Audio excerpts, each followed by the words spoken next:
শেখ হাসিনা তিনি তো তিনি ক্ষমতাচ্যুত হয়ে দেশ ছেড়ে পালিয়ে গেলেন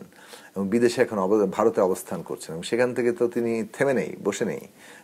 মানে নানাভাবে টেলিফোনে বিভিন্নভাবে তার দলকে তারা নানা ধরনের ইনস্ট্রাকশন দিয়ে চলেছেন। তো একদিকে তার বিচার কাজ চলছে, তার কিভাবে তারা এই গণহত্যার চালিয়েছেন সেটা চলছে, এবং ওই কেবল জুলাইয়ের গণহত্যা তো না, 15 বছর ধরে যে গুম খুন হত্যাকাণ্ড, হেফাজতের উপরে মানে সমাবেশে হত্যাকাণ্ড, বিডিআর হত্যাকাণ্ড, কত বড় বড় ধরনের হত্যাকাণ্ড ঘটেছে, সেই সবগুলো নিয়ে তো একটা তার বিচার প্রক্রিয়া। এর মধ্যেই তিনি যে কাজগুলো চালিয়ে যাচ্ছেন সেটা তো আমরা দেখতে পাচ্ছি, এবং তার দাবি হচ্ছে তিনি এখনো প্রধানমন্ত্রী এবং এই পুরো সরকার কিংবা এই অভ্যুত্থান এই সব কিছুকে তিনি একটা অবৈধ কিংবা ষড়যন্ত্র হিসেবে দেখছেন। ফলে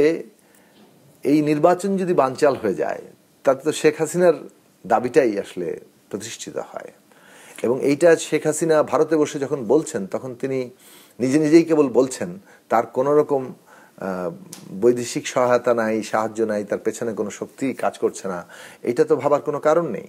ফলে আমরা দেখতে পাচ্ছি যে বাংলাদেশেরই একটা অংশ, যে আওয়ামী লীগ যারা শেখ হাসিনার সাথে যুক্ত আছেন তারা এবং তাদের বিদেশি মুরব্বীরা,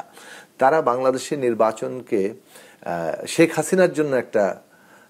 তার স্বার্থবিরোধী হিসাবেই দেখবেন। ফলে সেটা বানচাল করার একটা চক্রান্ত, নানান ধরনের ষড়যন্ত্র, স্যাবোটাজ এগুলো থাকবে।